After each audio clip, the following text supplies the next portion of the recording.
morning of July 28, 1943, a middle-aged colonel named Paul Gunn pointed the nose of his B-25 Mitchell at a Japanese destroyer off the coast of New Britain.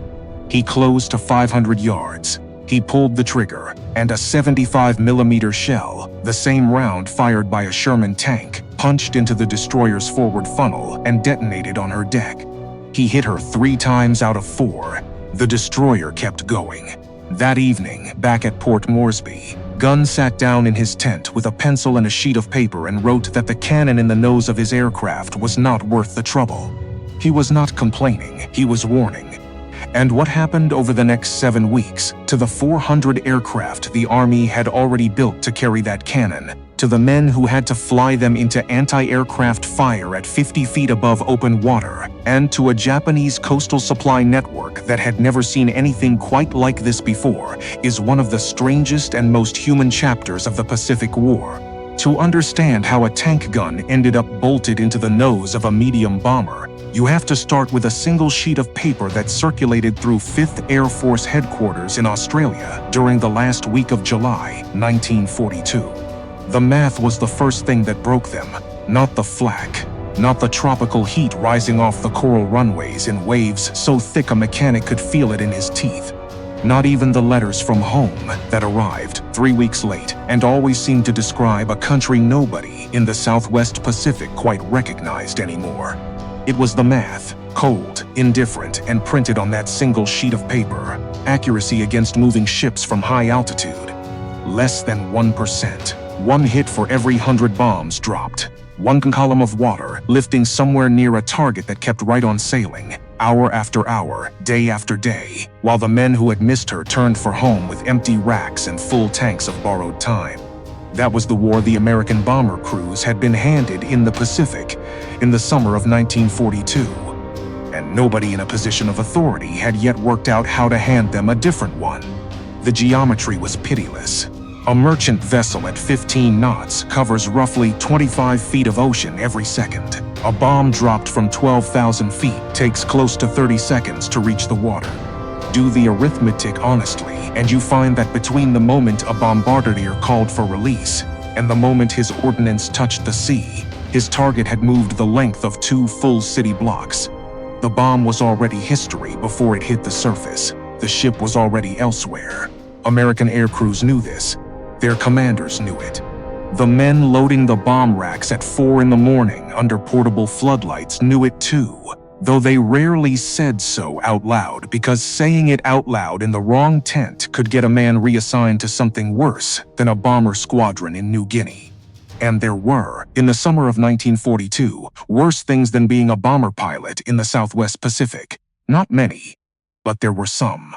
The Japanese convoy commanders knew the numbers as well in their own way, without ever having seen the American statistics. They knew because their supply ships kept arriving at Lae, kept arriving at Salamaua, kept unloading fresh troops onto beaches that American reconnaissance had photographed as recently as the previous afternoon. The high-altitude bombers were loud. They were visible from 30 miles out, and in practical ledger book terms, they were almost entirely harmless. The convoys kept moving. The garrisons kept eating. The war in New Guinea kept getting harder for every Australian and American soldier fighting in the jungle below. Something had to change, and into that stalled, exhausted, mathematically hopeless situation, in the first week of August 1942, walked a 53-year-old Major General named George Churchill Kenney. Kenney was a small man, compact, spare, with the sharp, watchful eyes of someone who had spent his adult life listening more carefully than he spoke. He had flown combat in the First World War as a pilot in the 91st Aero Squadron, had come out of that war with 2 victory credits, the Silver Star and the Distinguished Service Cross, and had spent the 24 years between the wars refusing, in one office after another, to accept the standard Army Air Corps answer that a difficult problem was simply the way things were. When General Douglas MacArthur summoned him to Brisbane in late July of 1942 to take over the Allied air effort in the Southwest Pacific, Kenney arrived with a habit of mind that would matter more than any specific technical skill he brought with him. He read after-action reports personally, not summaries. The reports themselves, He asked pilots questions and then, unusually for a general, waited for the answer instead of finishing the sentence for them. And he treated the phrase, "we've always done it this way," as a diagnostic symptom rather than an acceptable justification. Within his first 10 days in the theater, Kenney had reviewed the accuracy numbers, reviewed the loss rates for crews flying straight and level into anti-aircraft fire for no measurable result, and begun asking a different kind of question. Not how do we bomb ships better from 12,000 feet, but rather, and this was the question that would change everything, what happens if nobody bombs from 12,000 feet ever again? The answer, when it began to take shape in the following weeks, was low-altitude attack. Fly in at the height of a ship's own mast. Skim the surface of the sea until the target filled the windscreen. Release the bomb close enough and flat enough that instead of arcing down from above and missing, it skipped across the water like a stone-thrown sight's arm and punched straight into the hull at the waterline. Skip bombing, someone called it, and the name stuck. It sounded almost too simple, and in the earliest testing runs over Port Moresby, it looked almost too dangerous to survive. But Kenney was not going to be the one to implement it alone. To take an idea that existed only on a chalkboard and turn it into a set of practices that ordinary air crews could actually fly, night after night in wartime, he needed a very specific kind of man. He needed a mechanic who could think like a pilot, or a pilot who thought like a mechanic. Someone comfortable enough in a hangar to modify a bomber with his own hands, and comfortable enough in the air to fly the modified bomber against the enemy afterward and prove that whatever he had bolted onto it actually worked. There was such a man in the theater already. He was 43 years old that summer, a lieutenant colonel with the leathery face of a man who had spent 2 decades in tropical sunlight, and the men who served under him had begun calling him, against his own preference, Pappy. His name was Paul Irvin Gunn. To understand Paul Gunn in the summer of 1942, you have to understand where he had been 8 months earlier and what had happened to him in between. In December of 1941, Gunn was a civilian.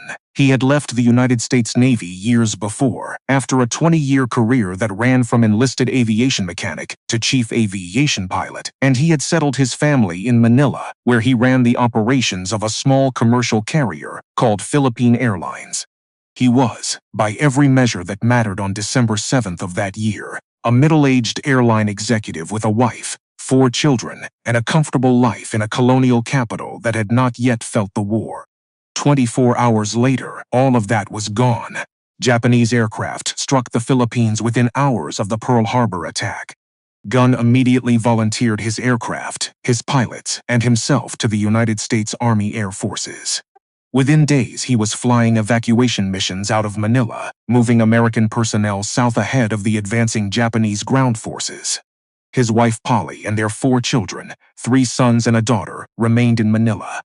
He believed, on the day he flew his last mission south, that he would be back for them within a matter of weeks.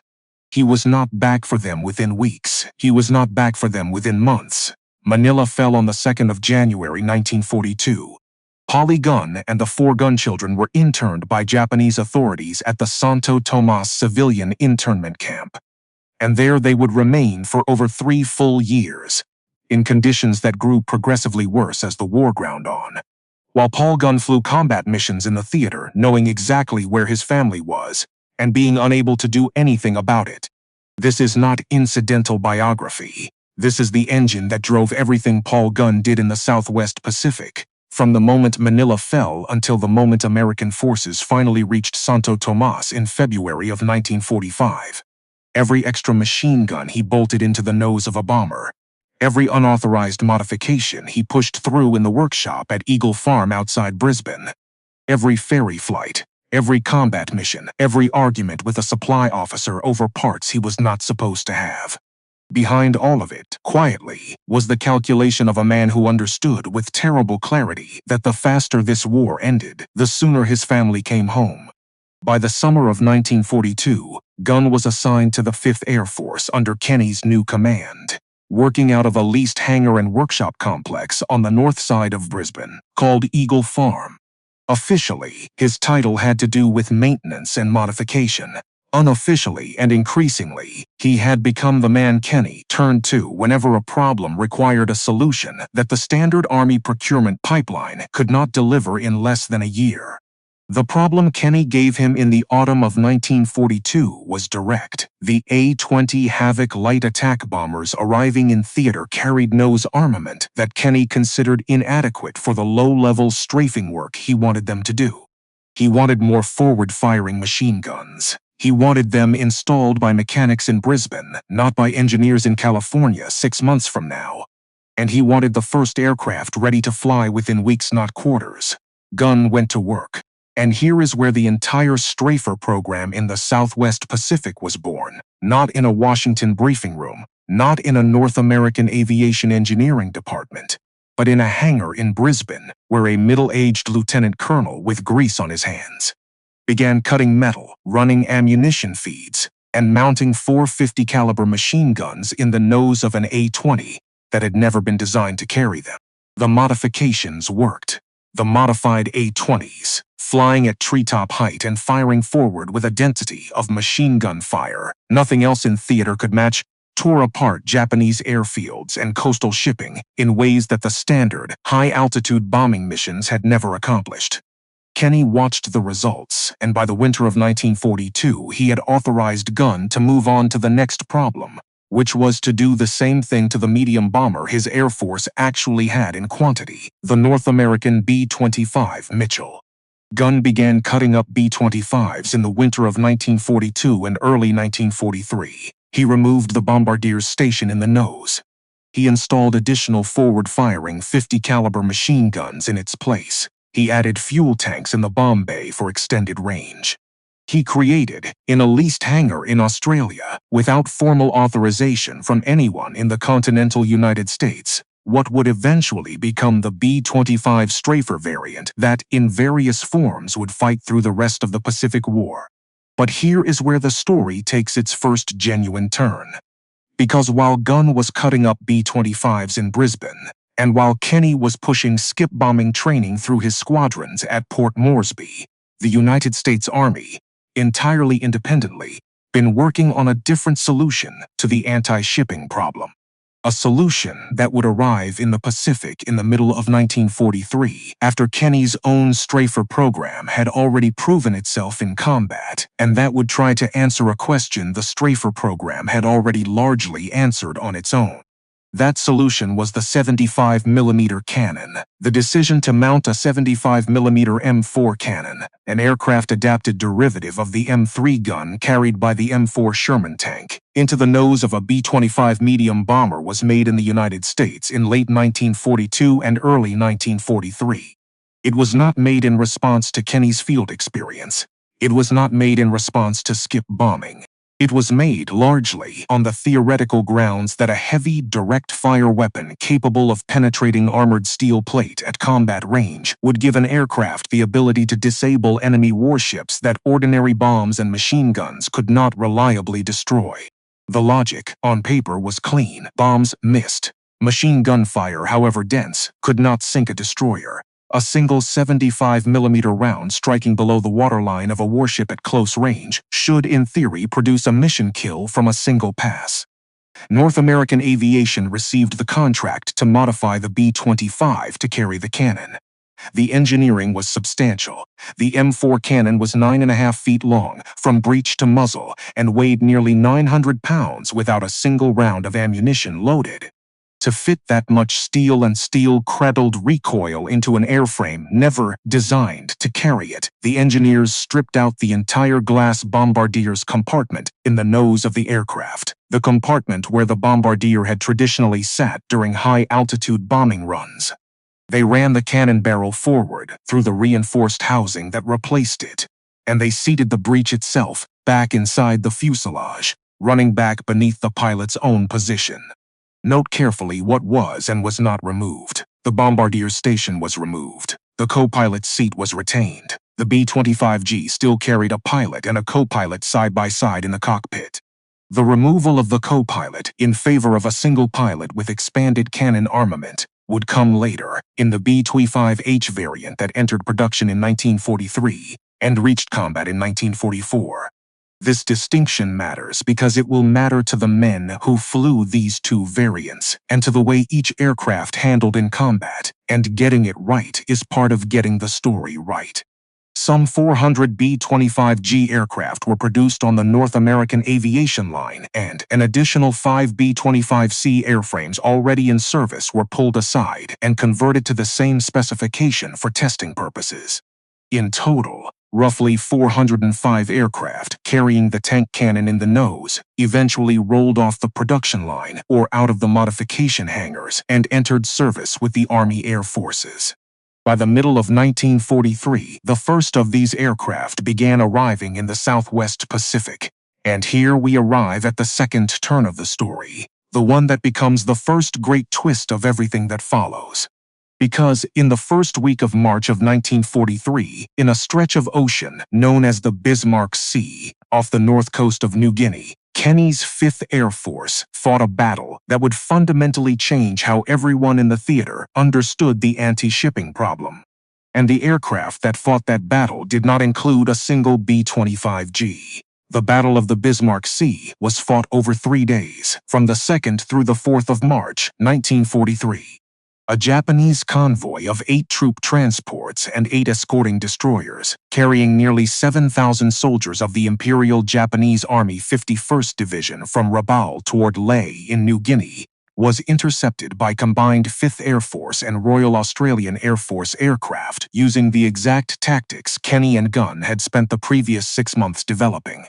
Modified B-25 strafers, flying at mast height, laying down suppressing machine gun fire against the destroyer escorts, while skip-bombing B-25s and A-20s attacked the troop transports underneath. The results were devastating. All 8 troop transports were sunk. 4 of the 8 destroyer escorts were sunk. Roughly 3,000 Japanese soldiers died in the water, in ships that broke apart under repeated skip-bombing attacks, or under strafing runs that continued after the ships had already been mortally wounded. The 51st Division, as a fighting formation, effectively ceased to exist before it ever set foot on New Guinea. The 5th Air Force lost between 4 and 6 aircraft in the entire engagement. It was, by any measure, one of the most one-sided air-sea battles of the Pacific War, and it validated Kenney's tactical vision in a way that no amount of memoranda from Australia to Washington had been able to accomplish in the previous 8 months. Now hold that fact in your mind carefully, because it is the twist that changes how you have to read everything that comes next. The single most successful anti-shipping operation Kenney's 5th Air Force ever conducted was fought and won without the 75mm cannon. It was won with machine guns and skip bombs. It was won with aircraft that Paul Gunn had modified himself in a hangar outside Brisbane. It was won 6 full months before the first B-25G ever fired its cannon in combat anywhere in the theater. Which means that when the B-25G finally arrived in the Southwest Pacific in the middle of 1943, it arrived to solve a problem that Kenney's Air Force had, in significant measure, already solved on its own without it. The Army had bet on the wrong horse. Not because the cannon was a bad weapon in isolation. In isolation, at a proving ground in the continental United States, against a stationary target, the 75mm cannon fired from an aircraft was an impressive piece of engineering.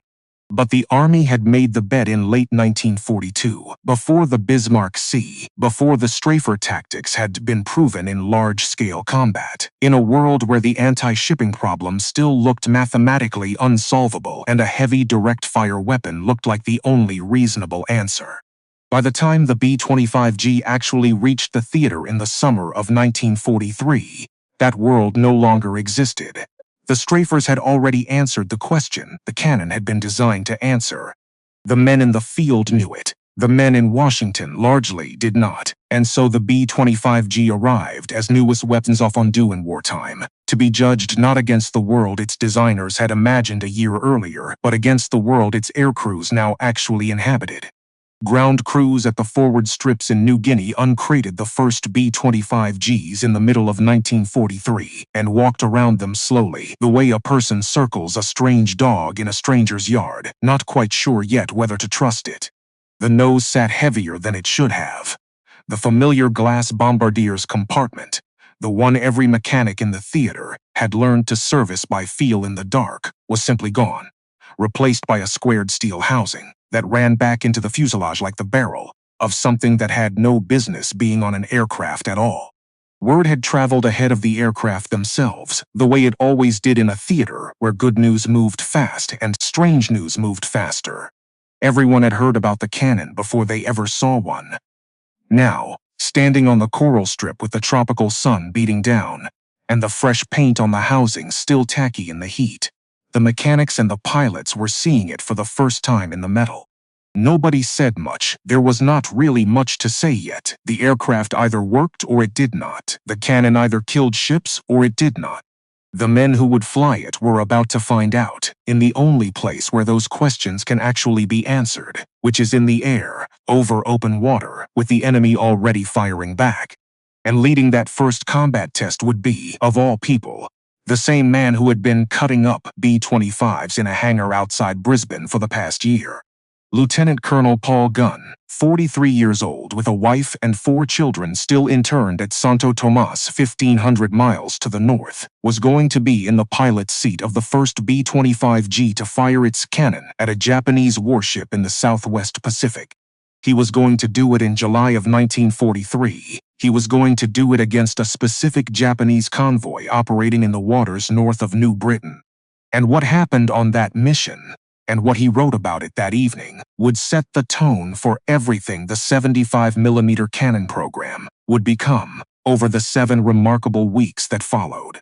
But before we get to that mission, before we climb into the cockpit of that specific aircraft on that specific morning and follow it out over the water, there is one more thing you have to understand about the men who were about to fly this weapon into combat.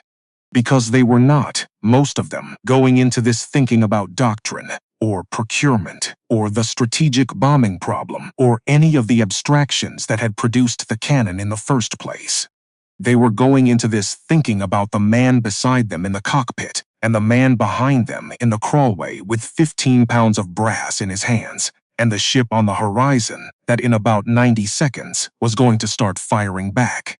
They were going into this thinking about whether the modifications Gunn's mechanics had bolted onto the airframe would hold together for one more mission. They were going into this thinking about the letter they had written home the previous night, and whether it would be the last one, and whether they had said the things in it that needed saying. They were, in other words, thinking about all the small and human things that men in bomber cockpits have always thought about in the last quiet minutes before an engagement.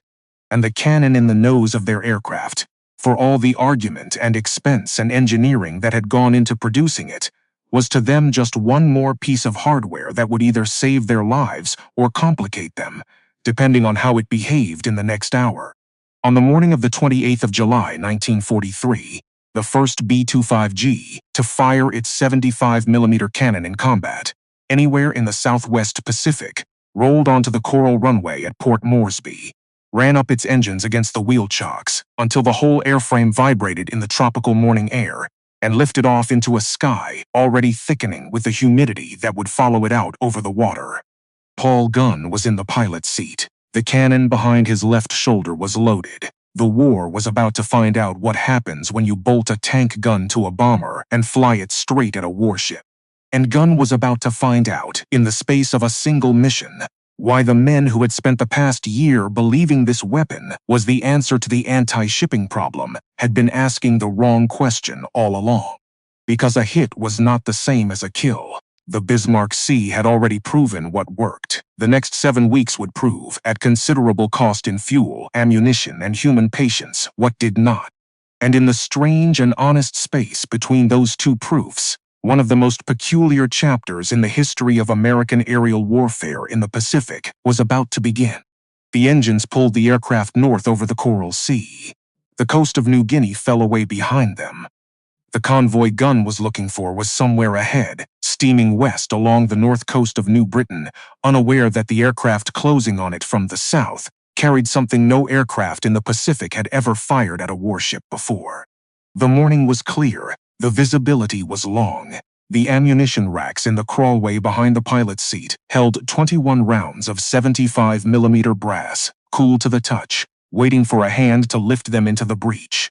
The man who would do that lifting was in his position, braced against the turbulence, watching Gunn's shoulders for the first signal of the run to come. The war, as it always did in that theater in that summer, was about to teach a lesson that nobody in Washington had adequately anticipated, and that nobody in the aircraft above the water that morning had entirely braced for. The lesson was coming in the next 90 seconds, and after that lesson, nothing about the 75mm cannon program in the Southwest Pacific would ever be the same. The specific details of what happened over the next 40 minutes come to us mostly through squadron accounts and family recollections rather than through a single definitive after-action report. What is documented, and what ultimately matters, is what Paul Gunn wrote that evening after he landed. But the story, as it has been passed down by the men who flew alongside him, the family who preserved his papers, begins here. The convoy came into view at 10:09 in the morning. 2 Japanese destroyers running west at flank speed, throwing white water off their bows in long straight furrows that a pilot at 500 feet could see from 12 miles out. Behind them further west and closing on Cape Gloucester, a scatter of smaller vessels that would have to wait their turn. Gunn saw the destroyers first. Every pilot in the formation saw them at the same moment, and every man in every cockpit in that formation felt the same thing at the same instant, which was the specific tightening in the chest that comes when a target you have been briefed about on a chalkboard finally becomes a shape on the horizon in front of you. Gunn brought Lil Fox down to 50 feet above the water. The coral sea slid beneath the aircraft in a blur of gray-green swells, close enough that spray from the wave tops occasionally reached the windscreen.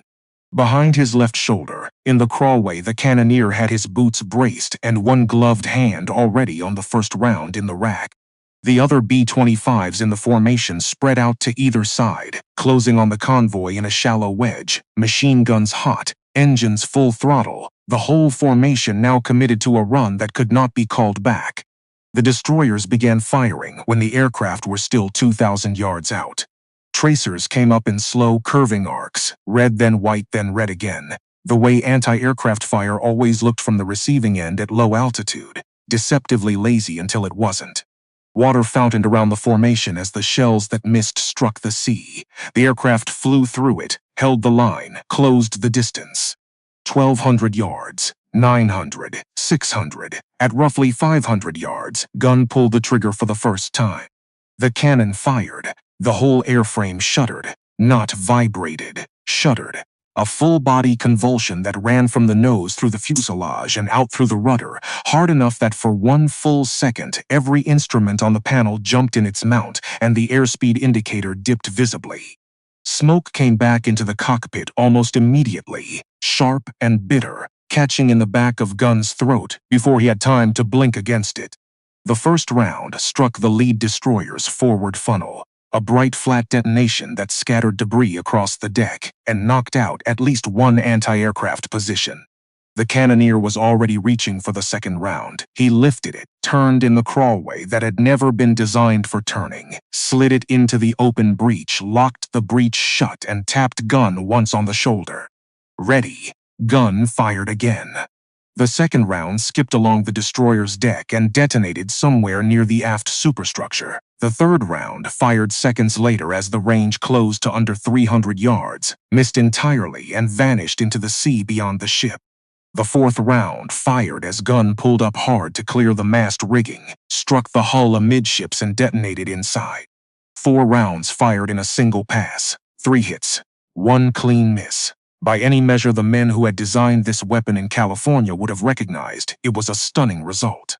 4 rounds of tank ammunition, hand-loaded in a crawlway the size of a coat closet, delivered onto a moving destroyer at combat range from a bomber flying at 50 feet, with 3 of them striking home. On paper, in the specification sheets that had gone up through the procurement chain a year earlier, this was exactly what the 75mm cannon had been built to accomplish. The destroyer kept going, barely slowed, barely deflected. smoke rising from 3 separate points along her length, one anti-aircraft mount out of action. Damage control parties clearly already at work somewhere below her decks, and she kept steaming west toward Cape Gloucester as if a medium bomber flying at mast height had not just put 3 artillery rounds into her at point-blank range. Gunn watched her go past his port wing, banking away hard to avoid the anti-aircraft fire that was now tracking him through his turn. He was climbing, exposing the belly of the aircraft, and every gun on that destroyer that could still traverse was following him around the sky. The other B-25s in the formation were breaking away in the same direction, some of them trailing thin lines of smoke of their own from hits taken on the run-in. Gunn had rounds left in the racks. He had a formation to lead, and he still had a secondary target somewhere ahead of him near Cape Gloucester, where the smaller vessels of the convoy were making for the airstrip and its limited protection. He pointed the nose of Lil Fox northwest and pressed on. At Cape Gloucester, the story shifted. The vessels there were smaller, softer, and gathered too close together to maneuver effectively. And on the airstrip itself, as Gunn came in low over the treetops, for the second attack of the morning, a Japanese transport aircraft was just completing its landing roll, taxiing slowly along the coral runway with its engines still turning over, and its crew almost certainly unaware that an American medium bomber had just come across the tree line behind them at 150 feet. Gunn lined up on the transport. The cannoneer, sweating through his flight suit despite the airflow through the open crawlway, had reloaded during the run-in. He tapped Gunn's shoulder. Gunn fired. The first of the 2 remaining rounds struck the transport's engine cowling. The second detonated in what would have been the cockpit. The transport came apart, wings folded, the fuselage burst inward from the second impact. Burning fragments scattered across the coral runway in a long, ragged line. For a moment, the whole scene held perfectly still in the windscreen, the way disasters sometimes do when a man is moving fast enough that the world outside the aircraft appears to stop moving with him. Then Gunn was past it, climbing, coming around to see what remained. Very little remained. By the time the formation cleared the target area and turned south for the long flight home, Gunn had, in the space of a single morning, done 2 things simultaneously. He had put 4 rounds into a Japanese destroyer and watched her keep steaming, and he had put 2 rounds into a Japanese aircraft on the ground and watched her cease to exist. Both engagements had been conducted with the same weapon, from the same aircraft, by the same pilot, within the same 40-minute window. And they had produced 2 entirely different lessons about what that weapon could and could not accomplish in the war it had been sent to fight. The formation landed at Port Moresby that afternoon. The mission report was filed within the hour, the way mission reports always were, by men whose first priority after landing was to eat something and whose second priority was to sleep. Word of what had happened at Cape Gloucester spread through the base by dinner. First aerial destruction of an aircraft by direct fire cannon in the Southwest Pacific. Historic. Unprecedented. The kind of story that in a normal week would have generated a wire report to Washington and a mention in the theater bulletin the following morning. And then, that evening, in the fading light of a tropical dusk, Paul Gunn sat down in his tent with a pencil and a sheet of paper and wrote up his own personal assessment of the cannon he had just used to make history. He did not write that it was a triumph. He wrote, in the plain, unadorned language of a man who had spent his life around machinery and had learned the hard way that machinery either performed or it did not, that the cannon was not worth the trouble. He was not exaggerating. He was not complaining. He was warning. He had just fired 6 rounds of ammunition, made history in one attack, put 3 hits on a destroyer that had shrugged them off in the other, and lived through it. And in the specific, cold clarity of a pilot who had just completed a mission that he understood better than any staff officer in Australia could possibly understand it. From a briefing paper, he had already begun to see the shape of the argument the men who flew this aircraft were going to spend the next 7 weeks having with the men who had built it. The cannon worked. The cannon was heavy, slow to reload, physically punishing to fire, filled the cockpit with cordite smoke that half-blinded the crew, and required a second pass against most warship targets because a single hit on an armored vessel could not be relied upon to produce a mission kill. Against soft targets, it was devastating. Against the ships it had been specifically designed to destroy, it was inconsistent. And every mission that used it exposed the crew to the same anti-aircraft fire twice, because the geometry of the attack demanded that the aircraft come around for another run to finish a job that a heavier bomb, delivered by skip bombing, would have finished the first time. That was the argument. In its complete form, on the evening of the 28th of July, 1943, Paul Gunn had already worked it out. It would take the rest of the 5th Air Force another 7 weeks to reach the same conclusion through the harder route of doing it themselves, mission after mission, over the same waters with the same aircraft, and paying the same price. The men who flew those missions were not, most of them, names that anyone outside their own squadrons remembered afterward. They were pilots in their mid to late 20s, most of them. Cannoneers, still officially designated navigators in the paperwork, who were often younger than that. Enlisted gunners in the top turret, and the waist positions who had trained in Kansas or Texas 6 months earlier, and now found themselves flying combat missions over water they had never heard of before enlistment. Ground crews who worked through the tropical night by lantern light, patching bullet holes in aluminum skin that had been fresh from the factory 8 weeks earlier, and now looked like it had been in service for years.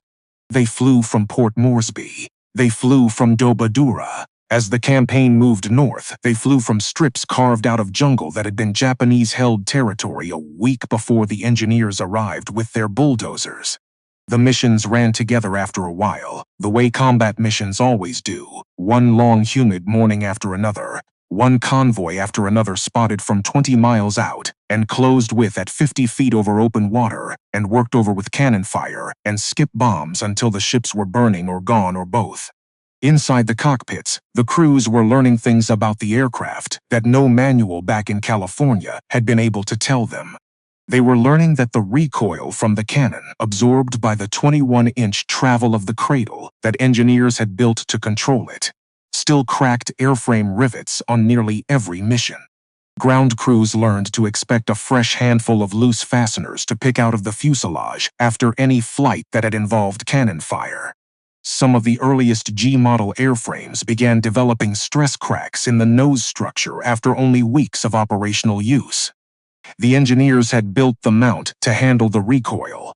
They had not entirely built the airframe around it to handle the recoil repeated hundreds of times over the operational life of the aircraft.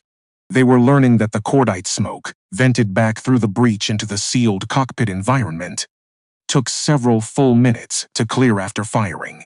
On a run that involved 4 rounds in quick succession, the cockpit filled with a haze thick enough to sting the eyes and settle on the back of the throat for hours. Pilots flew the final seconds of their attack, runs half-blind, squinting through tears they could not wipe away because both hands were on the controls. Some crews began carrying wet handkerchiefs into the cockpit specifically to hold over their faces during the reload cycle. They were learning that the cannoneer's job, in practical combat conditions, was one of the most physically demanding assignments in the 5th Air Force.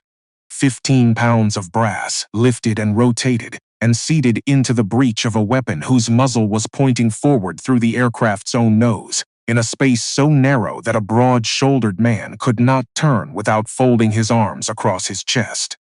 All of it done while the aircraft was maneuvering at combat speed, while the turbulence from the bomber ahead of them buffeted the airframe, while the pilot's shoulder was inches from the cannoneer's own face, and while the anti-aircraft fire from the target was already reaching for them. The men doing that job did not last long at it, not because they died, though some of them did, but because the physical wear of the position, the smoke, the noise, the constant bracing against the recoil, the low-altitude turbulence that never let up on the run-in, produced a kind of exhaustion that a week of leave in Australia could only partially undo. Cannoneers rotated out of the position at higher rates than most other crew assignments in the theater. Their squadrons noticed. Their squadron commanders noticed. And their reports moved up the chain, mission after mission, always saying the same thing, that the cannon needed to come out, and that more machine guns needed to go in its place. The commanders read the reports. They forwarded them. They received no immediate answer, because the answer required action at a level of the Army Air Force's bureaucracy where 400 aircraft already in service represented an expensive procurement commitment that nobody in Washington was eager to write off after only a few weeks of complaints from the field. So the missions continued, and here in the middle of the 7 weeks, the crews in the field began to do something that no manual anywhere had authorized them to do. They began to develop their own tactical doctrine from the bottom up, based on what they had learned about the cannon, by using it against actual targets over actual water. Nobody wrote it down as doctrine. Nobody had to. It simply spread from squadron to squadron the way useful practices always spread in wartime by word of mouth, in the debriefing tent over coffee in the evenings before the next morning's mission board went up. The doctrine, as it emerged, was this. Against Japanese destroyers, use skip bombs. The cannon can hit them, and often will, but destroyers are compartmentalized vessels built to absorb exactly the kind of localized damage the 75mm round produces. A skip bomb delivered against the same target has a far higher probability of causing catastrophic flooding and a mission kill in a single pass. Save the cannon for something the cannon can actually finish. Against Japanese troop transports, particularly the older, thin-skinned civilian conversions that made up the bulk of the Japanese merchant fleet in the theater, use the cannon. A single 75mm round at the waterline of a fully loaded transport, penetrating into fuel tanks or ammunition stores or troop compartments, could produce fires and flooding that no damage control party on that vessel could contain in time. And against the small motorized barges that ran the coastal supply routes along the New Guinea coastline at night, and sheltered in coves and river mouths by day, use the cannon exclusively. A single round through a wooden hull carrying fuel or ammunition produced a result that required no after-action analysis to interpret. The barge burned, the barge sank. There was no ambiguity. The cannon on that class of target performed exactly as its designers back home had originally promised it would.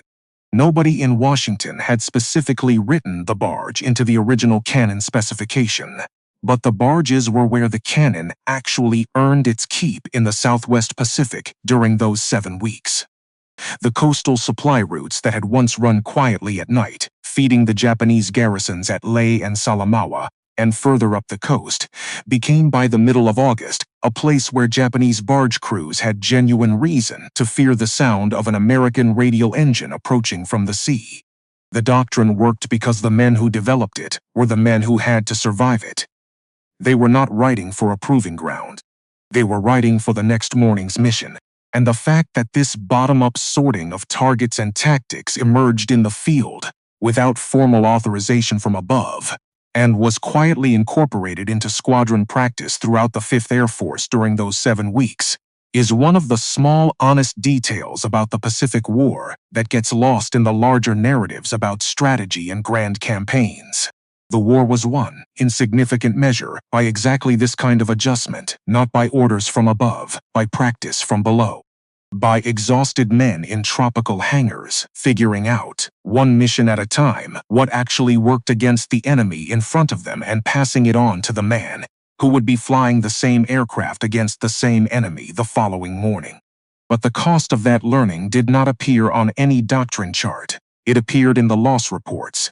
Low-altitude anti-shipping attack was, and would remain throughout the war, the most dangerous form of combat aviation in the 5th Air Force. More dangerous than high-altitude bombing, more dangerous than fighter escort, more dangerous on a per-mission basis than almost any other assignment a man could draw in the theater. At 50 feet above the water, with a warship's anti-aircraft battery firing at you from 600 yards, there was no altitude in which to recover from a mistake. A hit on an engine meant a ditching in the sea, and a ditching at that speed and altitude, in aircraft that had never been designed to survive water impact, meant that most of the crew was dead before the aircraft finished coming apart on the surface. The 5th Air Force lost air crews in numbers that the theater's official histories, when you read them carefully, do not entirely soften.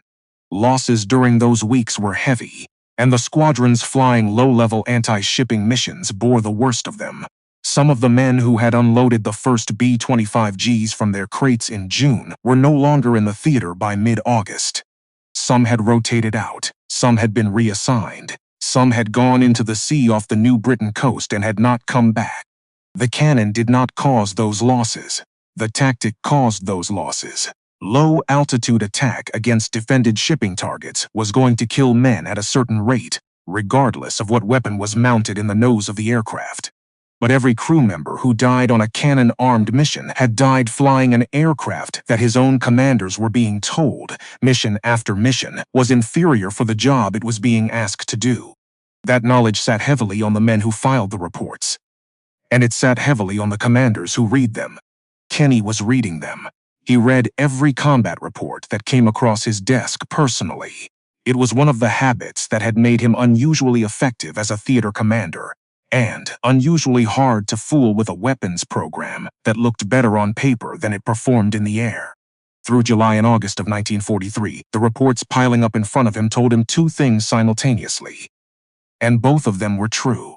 The first thing was that the cannon was producing real results against specific classes of Japanese shipping. Barges were being destroyed at rates that no other weapon in the theater could match. Transports were being sunk in engagements where the cannon had contributed materially to the outcome. Some of the missions returning to Port Moresby and Dobadura were producing after-action reports that, taken in isolation, would have supported an unqualified expansion of the cannon program. The second thing was that the men flying those missions, almost without exception, wanted the weapon gone. They wanted the airframe stripped of the cannon and refitted with additional machine gun mounts. They wanted the cannoneer's crawlway freed up for other purposes. They wanted the smoke gone from their cockpits and the recoil gone from their airframes. And they were asking for it, formally and informally, in numbers that a commander of Kenney's disposition could not indefinitely ignore. Kenney did not answer either request immediately. He was a general who had learned across a long career that some questions were better answered by allowing the situations to develop further, and by letting the accumulating evidence settle a matter that no single memorandum could settle on its own. He kept the cannon-armed aircraft flying. He kept the reports moving up his chain, and he waited to see whether the operational tempo of the campaign itself, or the supply chain that fed it, would resolve the question before he had to. The supply chain resolved it first. By the middle of September of 1943, the stocks of 75mm ammunition available to the 5th Air Force in the Southwest Pacific were effectively exhausted. The cannon on the aircraft was still there. The racks in the crawlway were empty, and the aircraft that had been designed around the cannon began flying missions as ordinary strafers, their pilots using only the 50 caliber machine guns in the nose, their cannoneers sitting in the crawlway with nothing to load. Their capacity for the specific class of attack the cannon had been built to conduct simply gone. The crews did not complain about this development. If anything, some of them were quietly relieved. They filed their request one more time, formally now, through the proper channels, the same request they had been making informally since the first week of combat. We want the cannon out. We want more 50 caliber guns in its place.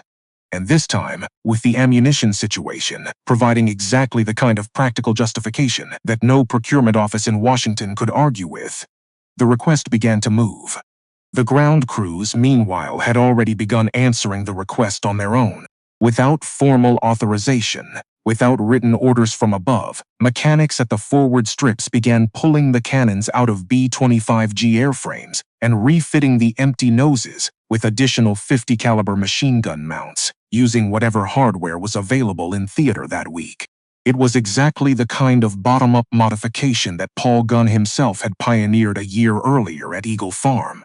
It was exactly the kind of practical, unauthorized, mission-driven work that the 5th Air Force had made its own particular specialty since Kenney had taken command. When squadron commanders discovered what their own mechanics had done without asking, most of them looked at the modified aircraft, looked at the growing stack of combat reports on their own desks, and quietly signed off on work that had already been completed several days earlier. The 7 weeks were ending. The cannon was going, not by formal order from above, but by the accumulated weight of 2 months of combat evidence, one exhausted supply chain, one silent chorus of ground crews acting on their own judgment, and one theater commander who had spent the entire summer letting a situation develop until it could resolve itself without requiring him to overrule the men who had bought the weapon in the first place. Somewhere over the Coral Sea, on a mission that nobody would specifically remember afterward, a B-25G fired the last 75mm round it would ever fire in the Southwest Pacific. The cannoneer felt the shudder. The pilot felt the recoil. The smoke came into the cockpit one final time. And then the racks were empty, the target was behind them, and the aircraft turned south for the long flight home over water that had already changed permanently, in ways nobody in that cockpit yet fully understood. The argument had been settled, but it had not in any real sense been won, because the story of the B-25G was not over. The cannon was going out of the G-model airframes in the Southwest Pacific. It was going in at exactly the same moment, halfway around the world, to a different variant of the same aircraft, flown by a different set of crews, in a theater where the calculus of ammunition supply and target economics would produce an entirely different answer to the same question. The 7 weeks had proven what the cannon could not do in the Pacific. The years that followed would prove in Burma and in China what it could still do somewhere else. And Paul Gunn, who had written the first warning about this weapon on the evening of the 28th of July, had a war of his own still to fight, and a family in Manila still to bring home, and a story whose ending would arrive in February of 1945, in a place and manner that not one of the men reading his after-action reports in the summer of 1943 could yet have foreseen. The engines carried the aircraft south, the war continued, and the third act of the story was already beginning, though nobody in the theater yet knew it, because the men who would fly it were still training at bases in the continental United States, and the ammunition that would feed it was still crated in warehouses waiting to be shipped, and the barges and the coasters and the small vessels that would be its targets were still moving quietly along coastlines that had not yet heard the sound of a radial engine coming in low from the sea. The B-25H arrived in the Pacific in the early months of 1944. It was, in every meaningful sense, the aircraft the men in the Southwest Pacific had been asking for. The cannon in the nose was lighter. The T-13E1 75mm gun weighed roughly half of what the M4 tank cannon had weighed, nearly 500 pounds lighter, and had been designed from the outset for aircraft use, rather than adapted second-hand from a Sherman turret. Around the cannon, 4 forward-firing 50-caliber machine guns sat where none had sat before. 2 more 50-caliber guns rode in blister mounts on either side of the fuselage. The dorsal turret had moved forward, closer to the cockpit, adding still more forward-firing weight to every attack run. The co-pilot's seat was gone entirely, replaced by additional ammunition storage and a repositioned crew station. Roughly 1,000 of these aircraft were eventually built. They fought through the rest of the war in the Pacific, and in Burma, and in China, and off the coasts of islands whose names most Americans would never learn and never need to. They did the work the B-25G had been designed to do, only better, and with a crew configuration that acknowledged, quietly and without comment, that the men who had flown the earlier variant had been right about it from the very first week. But the H model is not, in the end, what this story is about, because the cannon that had come out of the G-model airframes in the Southwest Pacific in the autumn of 1943 did not disappear from the war. It moved. It moved to theaters where the economics of ammunition, and the nature of the available targets, and the specific geographies of supply and distance produced entirely different answers to the same questions the 5th Air Force had already answered its own way. It moved, above all, to China. The 14th Air Force, under General Claire Chennault, operated in China throughout 1944 and into 1945 under conditions that no other American Air Force in any theater had to accept as normal. Every gallon of aviation fuel, every 50-caliber round, every 100-pound bomb, every replacement piston ring for a wounded R-2600 engine had to be flown into China over the Himalayas from bases in India. Over the hump, the pilots called it, and the men who flew that route lost aircraft to weather and mechanical failure at rates that in any other theater would have been considered unacceptable, and here were simply the cost of staying in the war at all. Under those conditions, an economy of scarcity governed everything the 14th Air Force did. And in an economy of scarcity, the 75mm cannon suddenly began to make a different kind of sense than it had ever made in the Southwest Pacific. A B-25 flying an anti-shipping mission out of a Chinese base did not have the option of carrying a full bomb load and returning to fly the same mission again the next day. The bomb load was expensive to bring in. The fuel to carry it was expensive to bring in. But 21 rounds of 75mm cannon ammunition sitting in the racks behind the pilot's seat represented a very different logistical proposition. The ammunition was compact, it was durable, and against the specific class of target the 14th Air Force spent most of its time hunting, it was more than sufficient. That class of target was not warships, it was the Japanese coastal supply network. Small freighters running down the China coast from Shanghai toward Hong Kong and Indochina. Sampans and junks moving supplies along the great river networks of southern China. Locomotives pulling supply trains along the railway lines the Imperial Japanese Army depended on to move materiel from occupied ports inland to the forward garrisons. River gunboats, coastal steamers, the thin-skinned, poorly defended, economically vital vessels that kept the Japanese occupation of eastern China functioning. Against these targets, the 75mm cannon was not merely adequate. It was the ideal weapon. A single round through the boiler of a coastal freighter produced a mission kill from a range at which no .50 caliber machine gun could have accomplished the same result. A single round into a locomotive produced not just a destroyed engine, but a wrecked train, a blocked rail line, and hours or days of repair work for the Japanese logistics units trying to keep the network functioning. A single round through a sampan carrying fuel drums or artillery shells along the Yangtze produced a result that no crew needed to photograph twice. The B-25H in China, and the smaller number of surviving cannon-armed G models that continued to operate there through the transition, did exactly this work, day after day, month after month, from the spring of 1944 through the end of the war. They flew from primitive strips in Kunming and Guilin and Chekiang. They ranged out over the coastal waters and the inland river systems and the railway lines. They came back low on fuel, low on ammunition, and often carrying battle damage that ground crews would spend the following night repairing by lantern light with whatever spare aluminum and rivets had made it over the hump that week. They did the work. The cannon did the work, not because the men who had cursed it in the Southwest Pacific had been wrong, but because the war it was being asked to fight in China was a different war than the one it had been sent to fight in New Guinea. Against destroyers guarded by aggressive fighter cover and defended by dense anti-aircraft batteries, the cannon had been the wrong weapon.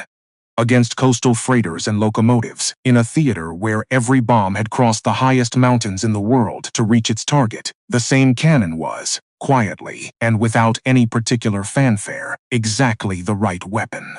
This is the pattern that runs through the entire story if you follow it long enough. The B-25G was not a failed weapon. It was a weapon deployed against the wrong targets, under the wrong conditions, in the wrong theater, by men who correctly recognized, mission by mission, that a better tool for their specific job already existed in the same hangars they were flying out of. And when the cannon moved to a theater where its particular economics fit the particular problem, it did the work. The men who had flown the G model in the Southwest Pacific during those 7 weeks in the summer of 1943 mostly rotated on to other assignments. Some went home, some transferred to other aircraft types, some stayed with the 5th Air Force through the rest of the campaign in New Guinea and up into the Philippines, flying Strafer-configured B-25s with 8 or 12 .50 caliber guns in the nose and no cannon at all. George Kenney remained in command of the 5th Air Force through the rest of the Pacific War, was promoted to General of the Air Force in the post-war reorganization, and eventually commanded the Strategic Air Command in the years immediately after the war. His personal memoir of the Pacific Campaign, published in 1949, would remain one of the essential first-hand accounts of the theater for the rest of the 20th century. The habits that had made him effective in the summer of 1942, the reading of every combat report personally, the willingness to let evidence accumulate before he issued an order, the recognition that his best ideas were going to come from the men flying the missions rather than from any staff paper generated in Washington, stayed with him for the rest of his career.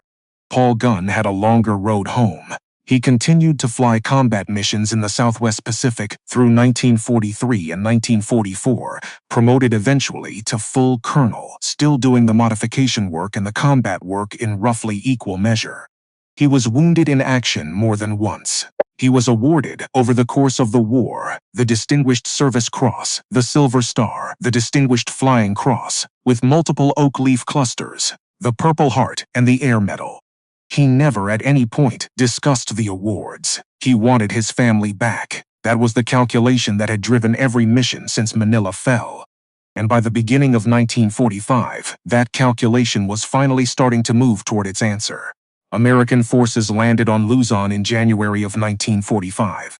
The advance on Manila began, and on the 3rd of February, elements of the 1st Cavalry Division reached the gates of the Santo Tomas civilian internment camp and freed the prisoners who had been held there for over 3 years. Polly Gunn was alive. All 4 of the Gunn children were alive. They had spent 3 years and 1 month in Japanese internment, had endured the progressive starvation of the camp's final year as the Japanese supply situation collapsed, and had come out of Santo Tomas thin and worn but alive.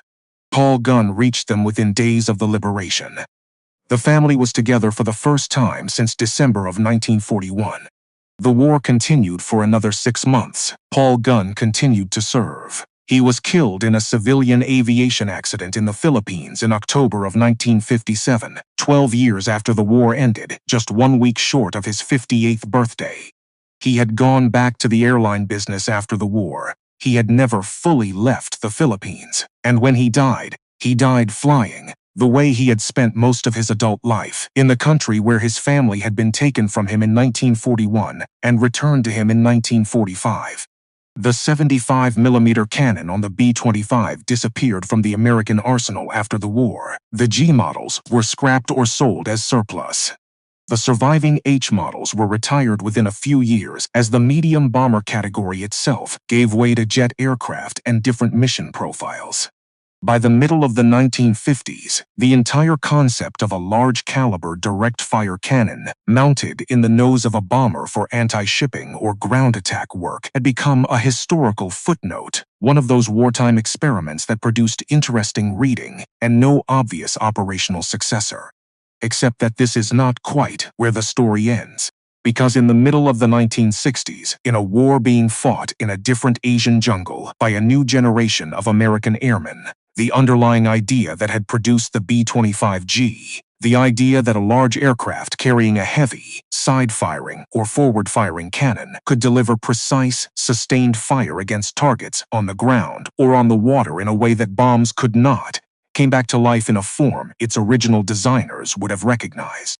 The AC-47 gunship arrived in Vietnam in 1965, carrying 3 side-firing miniguns and demonstrating over the following years that a slow-flying, heavily armed aircraft loitering above a battlefield could do things for ground troops that no fast-moving fighter bomber could accomplish. The AC-47 was followed by the AC-130 series, which added, eventually, a 40mm Bofors cannon and then a 105mm howitzer, the same class of weapon that had originally been used by field artillery units on the ground, now mounted in the fuselage of a 4-engine transport aircraft and fired at targets below.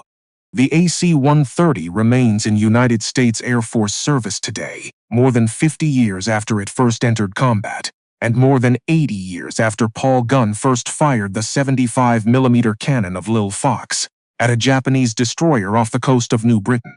The specific weapons have changed. The airframe has changed. The mission profile has evolved through half a century of adjustment and refinement. But the underlying idea that a large aircraft can carry a serious piece of artillery and use it effectively against carefully chosen classes of target is the same idea that a middle-aged lieutenant colonel and a small, sharp-eyed general in the Southwest Pacific were trying to prove out with the tools they had available in the summer of 1943. They were early. They were, in significant measure, wrong about the specific target set they had chosen, and they were flying the concept in an aircraft that was not really the right airframe for it, against warships that were not really the right targets for it, using a weapon that had not really been optimized for the role. But the underlying idea was sound. It was simply 30 years ahead of the technology that would eventually make it work. The B-25G was, in the honest final accounting, neither the wonder weapon its designers had promised, nor the failure its earliest critics had accused it of being. It was something more interesting and more human than either of those simple stories allows for. It was a genuine attempt made under wartime pressure with the tools that were available at the time to solve a real tactical problem that was killing American airmen and prolonging the war. It did not solve that problem in the theater it had been sent to solve it in. It did solve related problems in other theaters where its particular strengths matched the local conditions. It contributed to the destruction of a substantial number of Japanese vessels along the coasts of New Guinea and China and Burma. And it prefigured, by a full generation, the aircraft-mounted heavy weapons systems that would eventually become a permanent feature of American close air support doctrine. The men who flew it in the summer of 1943 were not wrong to want it gone. Their commanders were not wrong to listen to them. And the engineers who had designed the weapon in the first place were not wrong about the underlying concept, only about the particular application they had chosen for its first combat trial. That is the whole story. A weapon system that arrived at the wrong moment for the specific war it was sent to fight was correctly retired from that war by the men who had to fly it and then had a second life in a different war where it fit better. If you had a father or an uncle or a grandfather who flew B-25s in the Pacific, in any theater, in any role, take a moment now to remember him. If he flew the G model in the Southwest Pacific during those 7 weeks in the summer of 1943, remember what he did. Not because the cannon in the nose of his aircraft was a decisive weapon of the war, it wasn't, but because he flew it anyway into anti-aircraft fire at 50 feet above open water, carrying 15-pound artillery shells that he had loaded by hand in a space smaller than a phone booth, and he did it not because he believed in the weapon, but because he believed in the men beside him in the cockpit, and the men behind him in the crawlway, and the fight they had all been sent halfway around the world to finish. That is the part of this story that never made it into any procurement report, never appears in any specification sheet. That is the part of this story worth remembering. If you have stayed with this account to the end, thank you for your time. Leave a comment below if a member of your family flew in the Pacific. Their name deserves to be spoken aloud somewhere, and this is as good a place as any. The engines have long since gone quiet. The men who flew them are almost all gone now. What remains is the story, and the record, and the memory of what they did. And that, for as long as anyone is willing to sit and listen to it, is enough.